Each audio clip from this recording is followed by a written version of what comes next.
আমি আপনাকে ভালো অবস্থায় পেয়েছিলাম, আপনি আমার সঙ্গে সুন্দর ব্যবহার করেছেন, কখনো কষ্ট দেন নাই, আমাকে ব্যথা দেন নাই। আমি আপনাকে বিনিময় প্রদান করে গেছি, আপনাকে কষ্ট দেই নাই। আমার পরিচয়টা শুনেন, আমার নাম খিজির। খিজির আলাইহিস সালাতু ওয়াস সালাম আল্লাহর একজন নবী বা ওলি ছিলেন। আবে হায়াতের পানি তিনি পান করেছিলেন। হাজার হাজার বছর আল্লাহ তার হায়াত দিয়েছিল। একবার জোরে বলা যাবে কি সুবহানাল্লাহ? কেউ বলেন খিজির দুনিয়াতে এখনো জিন্দা আছে, কেউ বলতেছেন না কিভাবে আছে আমরা বলতে পারতেছি, মতানৈক্য আছে।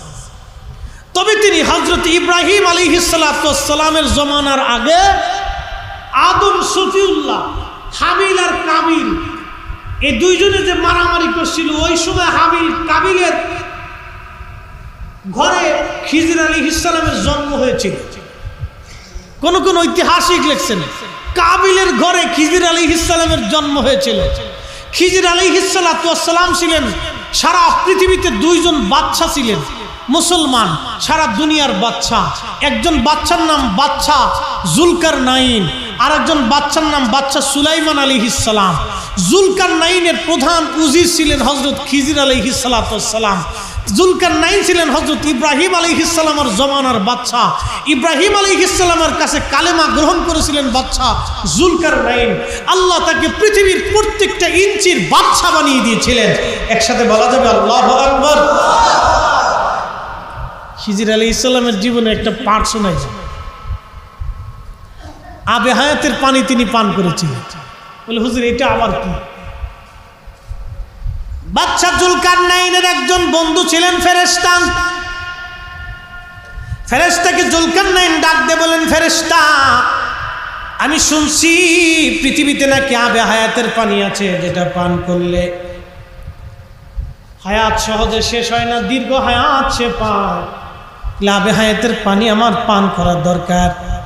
তখন খিজির আলাইহিস সালাতু ওয়াস সালাম ছিলেন প্রধান উজির।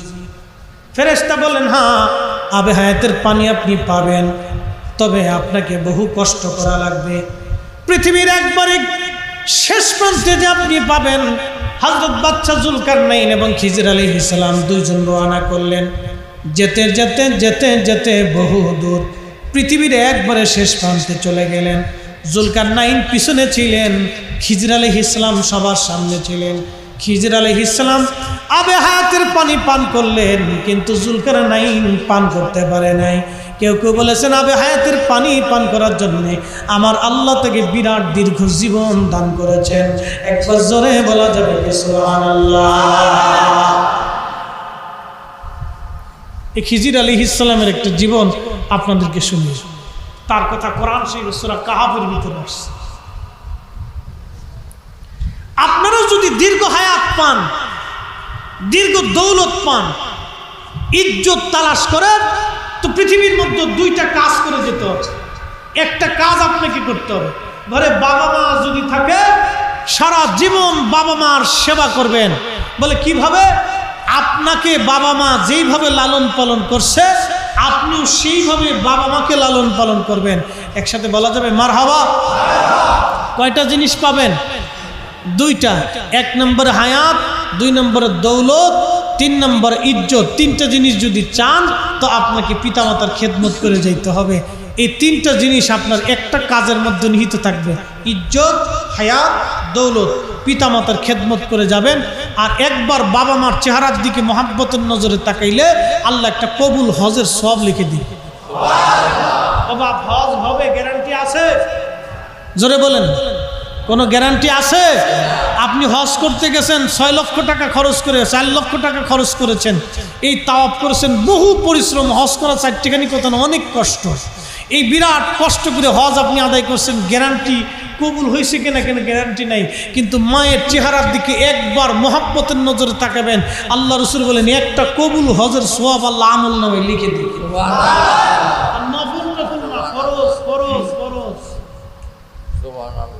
ফরজ ফরজ। কিন্তু বড় দুঃখের বিষয় হলো সত্য, আমরা এটা বুঝতে চেষ্টা করি, আচ্ছা আপনাদেরকে একটা কথা বলি, বাবা মা বৃদ্ধাশ্রমে থেকে ওই লোক যদি 36,000 বড় হজ করে, কাজ হবে? কি মনে হয় আপনাদের সুযোগ আছে? আচ্ছা, এই মসজিদে কেউ যদি কুত্তার গোশত খেয়ে নামাজে দাঁড়ায়, কুকুরের গোশত খাইয়ে আইসে যদি কেউ নামাজে দাঁড়ায়, সুন্দর মতো গোসল টোসল করি একবারে লাক্স সাবান, এই লাইফ বয় সাবান দিয়ে গোসল টোসল করি একবারে খুব ঢকালা সৌদি আরব থেকে কাপড় এনে জুব্বা বানাইয়া পাগড়ি টাগড়ি সুন্দর করে বাইন্দে সেন্ট পেন্ট আতর মতো লাগাইয়া কায়দা মতো যায় নামাজ বিছিয়ে দিয়ে একবারে সুন্দর মতো নামাজে দাঁড়াই গেছে, একবারে পুরা কোরআন শরীফ 2 রাকাত নামাজে শেষ করে ফেলাইছে, এরকম নামাজ পড়লেও কবুল হবে? কারণ কি? একবারে ভিতরেরটা শেষ। কতক্ষণ ঠিক কিনা? কেউ যদি লক্ষ বছর হজ করে বাবা মা বৃদ্ধাশ্রমে থাকলে, কেউ যদি 1000 বার হজ করে বাবা মার খেদমত যদি না করে, কাজ হবে নাই, কোনো লাভ নেই, কোনো লাভ নেই। হ্যাঁ প্রিয় মুসলমান,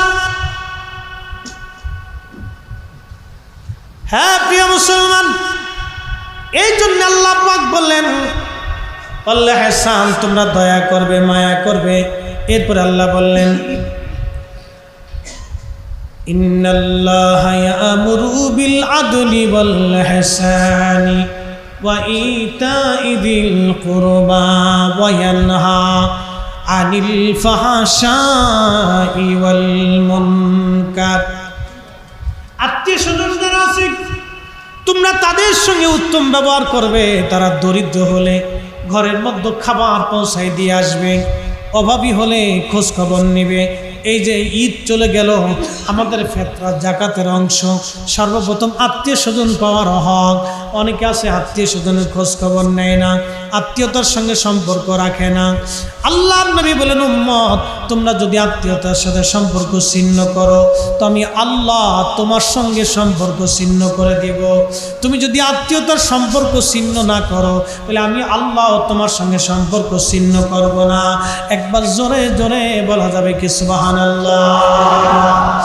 ও মুসলমান, এরপরে আল্লাহ বললেন ওয়ানহা আনিল ফাহশাই ওয়াল মুনকার, তোমাদেরকে ফাহিশা কাজ করতে নিষেধ করলাম। আমরা অনেক সময় বকাঝকা করি, বাজে কথা বলি, বাজে বক্তব্য দেই, বাজে কথা বলি, বন্ধু বান্ধবের আড্ডায় মিলে আমরা অনেক সময় খারাপ কথা বলি। আল্লাহর নবী আল্লাহ কোরআনে ডাক দিয়ে বলেন তোমরা ফাহিশা থেকে বেঁচে থাকবে। অনেক সময় মিথ্যা কথা বলি, অনেক সময় আমাদের দেশের মেয়েরা অর্ধ উলঙ্গ হয়ে রাস্তায় পথ চলে, ফাহিশা কাজ করে। তারা এই যে বেপর্দা বেহায়া অবস্থায় রাস্তায় চলে। আল্লাহর নবী বলেন উম্মত, কিয়ামতের 80টা আলামত আছে। একটা আলামত হলো আমার দেশের মেয়েরা যখন অর্ধ উলঙ্গ হয়ে, আমার দেশের মেয়েরা হেলায় হেলায় ডোলায় ডোলায় গর্বের সাথে রাস্তায় চলবে, বুঝবা এটা কিয়ামতের আলামত। আবার বলি, মেয়েরা যখন হেলে হেলে ডুলে ডুলে গর্ব করে রাস্তায় হাঁটবে, বেপর্দা বেহায়া হইয়া, যখন বেপর্দা অবস্থায় হয়ে মেয়েরা রাস্তায় হেলে হেলে ডুলে ডুলে হাঁটবে, গর্ব করে হাঁটবে, লজ্জা শরম তাদের থাকবে না। তারা এই অর্ধ উলঙ্গ হাঁটাটাকে তারা গর্বের কাজ মনে করবে। আল্লাহর নবী বলেন উম্মত রে, তোমরা শোনো, এটা কিয়ামতের আলামত, কিয়ামতের আলামত। বুঝবা কিয়ামত আর বেশি দিন নাই। ইমাম মেহেদী আলাইহিস সালামের আগমনের সময় এসে যাবে। আল্লাহর আকাশ থেকে পাথর বর্ষণ হবে, প্রচন্ড গরম আসবে, গরম হাওয়া আসতে থাকবে, আর ভূকম্প ভূমিধস বাড়তে থাকবে, অনাবৃষ্টি অতিবৃষ্টি সাইক্লোন মহামারী বিপদ একটার পর একটা আসতে থাকবে। বুঝবা তখন কিয়ামত আর বেশি দূরে তোমাদের জন্য নাই। যখন নারীরা হেলে হেলে ডুলে ডুলে গর্বের সাথে বেপর্দা বেহায়া মতো চলবে, বর্তমান সমাজের দিকে তাকাইলে একেবারে কিয়ামত আর আলামত চলমান এবং দৃশ্যমান। কথা বলেন ঠিক কিনা? একবারে আপনার কি বলে পরিষ্কার দেখা যাইতেছে, মেয়েরা বেপর্দা অর্ধউলঙ্গ হয়ে রাস্তায় হাঁটে, এটা কি গর্বের কাজ মনে করে? এরা মনে করে যেভাবে অর্ধউলঙ্গ হলে মানে এটা খুব ভালো কাজ, দেখতে খুব ভালো দেখা যায়, আর মানুষ মানে খুব আমাকে খুব চয়েস করে, এটা গর্বের সাথে। আল্লাহ রাসূল বলেছেন এগুলি কিয়ামতের আলামত, অনেক বড় কিয়ামতের আলামত চলতেছে, একবার রানিং চলো। হে নবীর উম্মত, রানিং চলমান কিয়ামতের আলামত। এই জন্য আপনাদেরকে বলি সাবধান, এগুলি আমাদের দেশে চলমান। এগুলি থেকে বেঁচে থাকার জন্য আমাদের সন্তানদেরকে নসিহত করা লাগবে, অধিক পরিমাণে তাদেরকে বুঝাইতে হবে। যদি আপনারা বুঝাইয়া পথে না আনতে পারেন, আগামী দিনের জন্য আমাদের সমাজ বড় অন্ধকারে চলে যাবে। এখন আমাদের কাজ হলো এইগুলি আমাদেরকে তাদেরকে বুঝিয়ে সুঝিয়ে, আপনাদের বৌমা, আপনাদের বেটার এবং নাতিনাতকুর যারা আছে তাদেরকে আপনারা বুঝাবেন। আল্লাহ আমাদের সকলকে তৌফিক দিক, সকলে জোরে বলেন আমিন। আর আপনি যদি নসিহতের মধ্যে না আনেন, তাহলে আপনাকেও জবাবদিহিতার আওতার মধ্যে নিয়ে আসা হবে। আল্লাহ নবী বলেন, উম্মত রে, তোমাদের উপর যখন গজব আসবে তখন ভালোটার উপর আসবে, খারাপটার উপরে আসবে।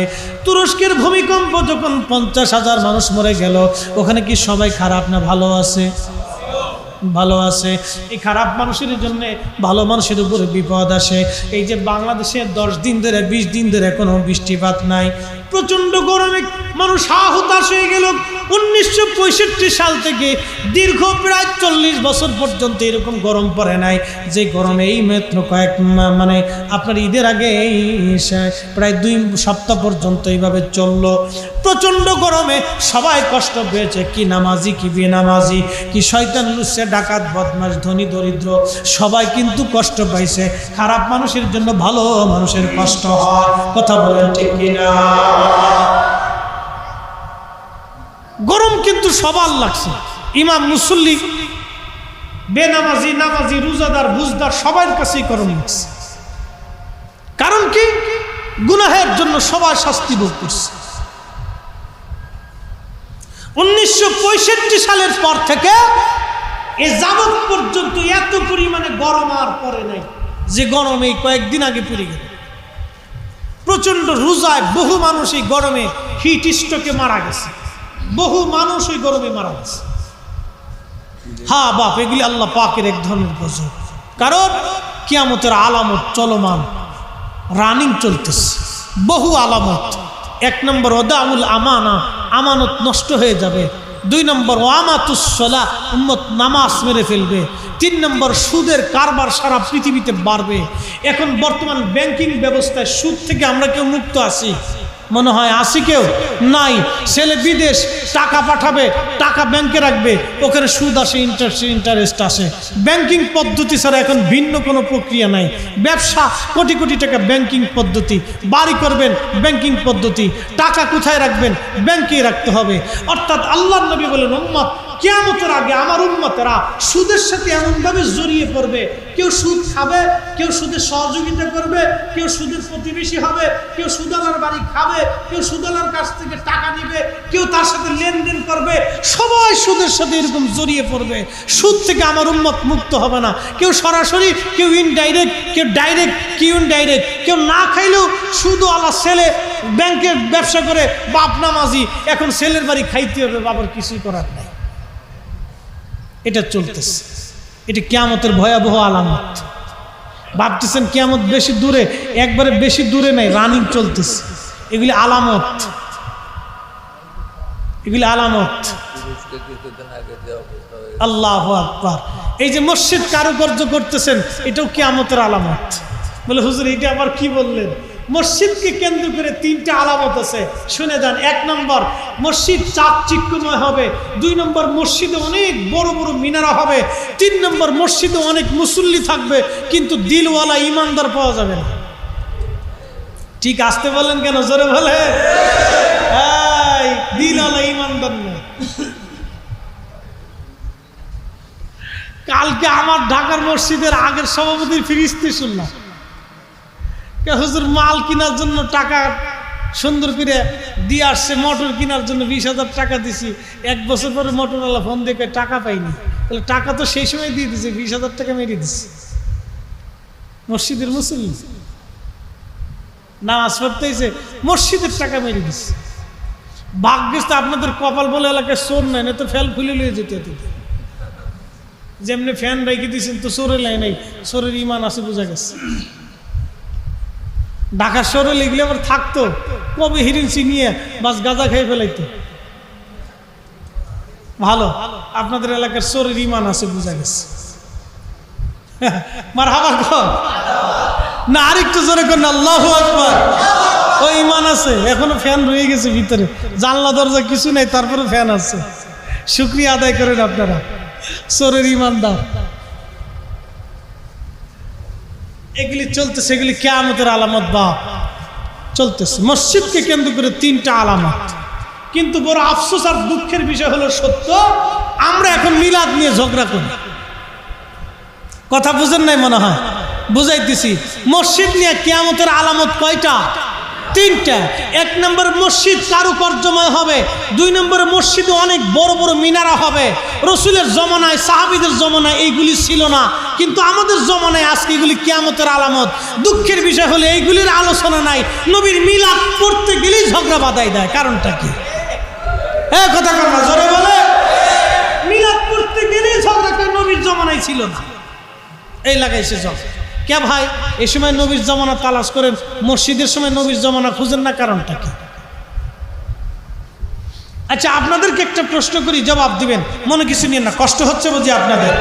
শেষ করে দিব, জানা আপনাদের কষ্ট হবে। ঈদের রাত আপনারা নাতিপুতি নিয়ে আনন্দ করবেন, বেশি লাভ নেই। আবার খিচুড়ি তাবারক না হলে পাবলিক চিন্তা করে না, যেহেতু সিন্নি নাই, তাবারক নাই, তো যাই গিয়ে। এটা একটা বদ অভ্যাস, মনোযোগ দেন। মসজিদে আজান এখন বাইরে হয় না ভিতরে হয়? আসতে বললেন কেন, জোরে বলেন। আগে আজান হতো কোথায়? হযরত বেলাল আজান দিয়েছেন সারা জীবন মসজিদের বাহিরে। বনু নাজ্জার গোত্রে এক মহিলার ঘরের ছাদ ছিল, ওই ছাদের উপরে দাঁড়ায় বেলাল আজান দিতেন। একসাথে বলা যাবে মারহাবা। এখন আমরা আজান দিই মসজিদের ভিতরে। 30 বছর আগে যখন মসজিদ পাকা ছিল না, মাইক ছিল না, তখন আজান হয়েছে কোন জায়গায়, ভিতরে না বাইরে? মাইক পেয়ে সুবিধা পেয়ে ভিতরে ঢুকলাম। আজান তো সুন্নতে মুআক্কাদা। আরে রসুলের সাহাবী বেলাল যেমনি আজান দিয়েছে সেভাবে আজান দিবেন। আমরা আজানের আগে অনেক সময় অনেক মসজিদে সালাতু সালাম পড়লে অনেকে শরীর চুলকায়, সালাতু সালাম পাইলেন কোথায়? আরে দুরূদ শরীফ তো বান্দা যে কোনো ইচ্ছা পড়তে পারে, এটা আজানের কোনো অংশ না, এটা দুরুদের অংশ মনে করে পড়ে, দুয়ার অংশ মনে করে পড়তে পারে, অসুবিধা নাই। তো কিন্তু এই সময় গেলে তখন বিতর্কের মাসালা আসে। কিন্তু মসজিদের ভিতরে আজান দিতেছে না বেলাল দিয়েছে, না সাহাবী দিয়েছে, না তাবি দিয়েছে, না তাবি দিয়েছেন, না 1400 বছরের ইতিহাসে কে মসজিদের মধ্যে আজান দিয়েছে? 1400 বছরের ইতিহাসে মসজিদের ভিতরে আজান দেওয়ার কোনো রীতি নাই, নীতি নাই, নাই। 1400 বছরের ইতিহাসে মসজিদের ভিতরে আজান দেওয়ার কোনো নীতি নাই। মাইক আসার পরে মসজিদে ঢোকা হয়েছে। তো মসজিদের বাহিরে আজান দেওয়ার নিয়ম, সেই মসজিদের বাহিরে আজান দেওয়ার নিয়মটাকে মসজিদের ভিতরে ঢুকাই দিল। এই বেদাত চোখে দেখে না, খালি নবীর দুরূদ সালাম পড়তে গেলে শরীরে চুলকায়, তার মানে বোঝা গেল নবীর সাথে দুশ্মনী আছে। এগুলি চলতেছে, ঝগড়া বাধাই দিয়ে মনে করছে আমি বিরাট বড় মুফতি, মানুষ আমার চিনি না, আমার একটু চিনি। এগুলি চলতেছে, এগুলো আফসোসের সাথে কথাগুলি বলতেছি। এরকম বেদাত বললে আমরা অনেক বেদাতের হিসাব আপনাদেরকে দিতে পারি। আল্লাহ আমাদেরকে সকলকে সর্বপ্রকার বেদাত থেকে মুক্ত রাখুন, জোরে বলেন আমিন। মোহতারাম উপস্থিতি, পৃথিবী থেকে আমরা একদিন সবাই চলে যাব। এই মসজিদ আপনারা বানিয়েছেন, আমি বলছি না যে মসজিদ কারুকার্যময় করা যাবে না, নিষেধ নেই, কিন্তু আলামত এটা নিষেধ। মসজিদ অনেক সুন্দর করে, আপনাদের একবারে মনের থেকে সুন্দর করে, নিষেধ বলতেছি কিন্তু আলামত। রাসূল করিম বলছেন এটা আলামত, কিন্তু নিষেধ নেই। খারাপ কাজ করেন, সুন্দর করে সাজানো। মসজিদ সাজানো হইলে নিজেদের কাছেও ভালো লাগে যে মসজিদটা আমরা আল্লাহর ঘরটা সুন্দর করে সাজাইছি। কি কথা ঠিক কিনা? ভালো লাগে, করবেন, নিষেধ নেই। নবীর দুরূদ সালাম পড়বেন, নিষেধ নেই। এগুলো বেহুদে এক ধরনের ঝগড়া বাধাই দিয়ে আমার সমাজে অশান্তি সৃষ্টি করা।